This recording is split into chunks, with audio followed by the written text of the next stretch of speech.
For today's video mga lods, ito na nga po pala yung full video guide ng ating triple pleats with flower pole design mga idol. Yan. So may nagko-comment po ng full video guide na napanood nyo sa Reels video mga idol. Ito na nga po pala mga lods, yung full video guide, umpisahan na natin. Tara! At bali dito mga lods is gagawa lang tayo ng tatlong pleats. At least yung pinaka haba ng pleats o yung pleats na gagawin natin is nasa 4 inches yung taas.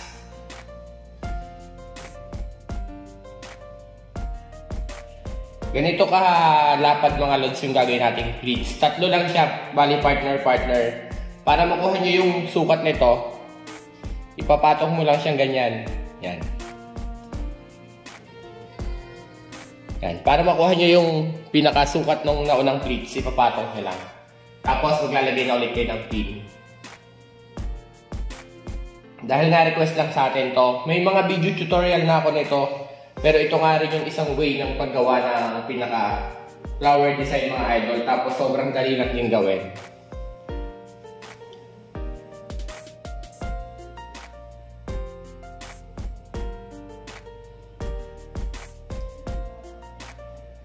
Yan.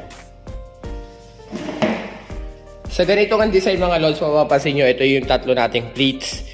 Yung table nyo, nasa sa inyo kung saan kayo maglalagay ng kasunod. Kung ang tela nyo is maigsi, pwedeng mas malalayo.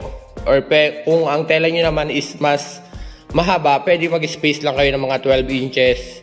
Tapos gawa na ulit kayo. At dahil sample video lang to, gagawa lang tayo ng 4 na peraso.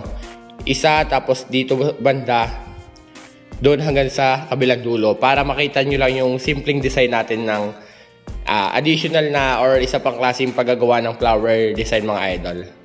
Bali, after natin makagawa ng unang tatlong pleats, dito naman tayo sa nilagyan natin ng marker. Dito, sinukat ko lang yan ng 2 dangkal. Yan. Tapos ganun din, yan yung pinaka-space sa 2 meters na table ko mga lods. Sample video lang to, kaya ang gagawin nating design is 4 na piraso lang. Kagaya na sabi ko, kung ang table nyo is mahaba or yung cloth nyo is mahaba, pwedeng mas mas dikit-dikit siya. Pero at least may space pa rin na mga nasa 12 inches mga idol. Para kasi magkakaroon pa yan ng konting scallop design. Bali, ganun lang gagawin natin. Gagawa lang tayo ng tatlong pleats diretso hanggang kabilang dulo. At dito nga mga lods is continuous nyo lang gagawin yung triple pleats mga idol na set.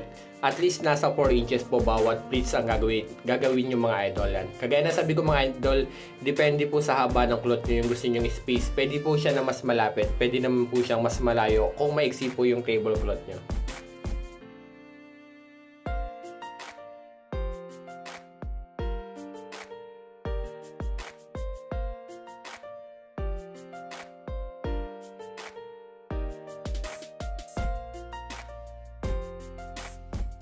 At bali yan na siya mga lods yan. Ito yung tatlong pleats natin yan. Dito is gumawa pala tayo ng 5, sorry. 5 pala yung ginawa natin yan. Sabi ko kanina kasi is 4. Ang tela naman natin is sobra kaya ginawa natin siyang 5 set mga idol. 5 set.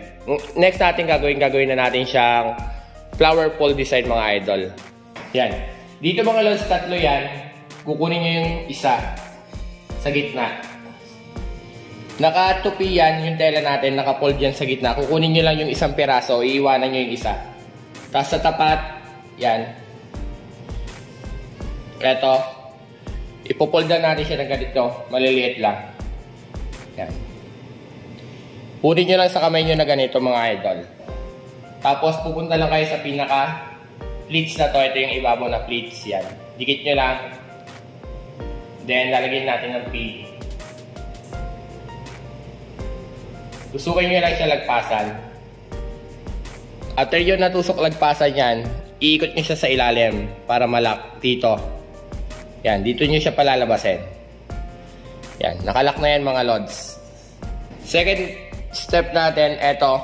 Dito mag-space lang kayo, at least nasa 6 inches mga lods. Tapos 6 to 7, fold lang ng ganito.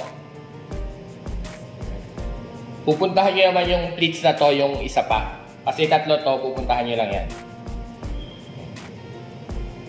Bali yung way pa ganon, yung fold. Tapos ganoon din ulit yung lock. Tusukin nyo lagpasan, ikot nyo sa ilalim. Yan. Tapos next, dito naman tayo sa isang pleats. Ito yung way natin, fold tayo pa ganon. Yan.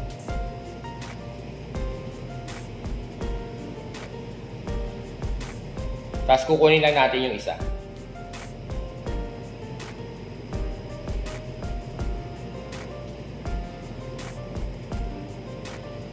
Nagpasan, tapos fold sa ilalim.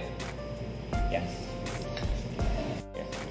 Bali, ganito na itsura niyan. Dito is ayusin nyo lang siyang ganyan. Dito is bubukahin lang natin. Eto. Ito na yung magiging pleats niya. Yan. Yan. Tapos dito rin sa kabila.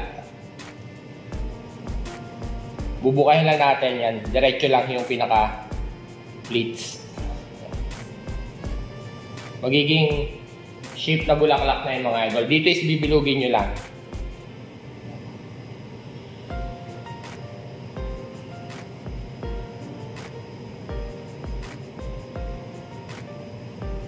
Yan. Ito na yung simpleng pinaka-flower fold natin. Tapos meron siyang tatlong pleats pa rito sa ilalim. At bali ganyan yung magiging itsura niyan mga lods. Gagawin natin yan kada set mga idol yan. Kada triple pleats dire-diretso hanggang kabilang dulo. Dito nga mga lods is continuous nyo lang gagawin yung pinaka nauna nating demo sa unang triple pleats na flower fold mga idol yan. Gagawin nyo lang yan sa bawat triple pleats hanggang makarating kayo sa dulo mga lods.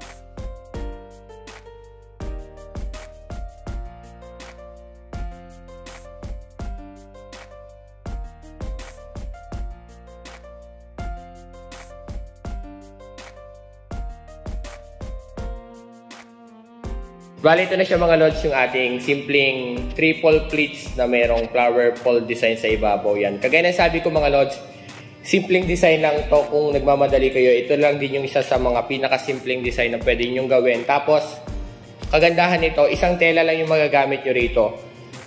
Bukod sa top cloth, dito hindi nyo na kailangan magdalawang kulay ng halimbawa gagawa pa kayo ng pleats or yung tinuturo natin na may scallop design na may flower fold. Ito, isang tela lang, pwede na kayo makabuo ng flower fold tapos mayroong triple pleats dyan sa ilalim mga lods yan. Ang table ko nga palang ginamit dito mga lods is 2 meters tapos yung cloth natin na yellow is nasa 7 yards mga idol. Pero kung gusto nyo na kasama ang gilid, at least nasa 8 yards mga idol. At hanggang dito na nga lang mga lods yung video. Sana po nakuha nyo yung tutorial natin. Simpleng design lang po ito mga idol kung gusto nyo rin po gumawa ng flower fold design mga idol. At hanggang dito na nga lang mga lods. Follow for more at huwag nyo kalimutan pong i-share yung mga videos natin. Maraming po salamat.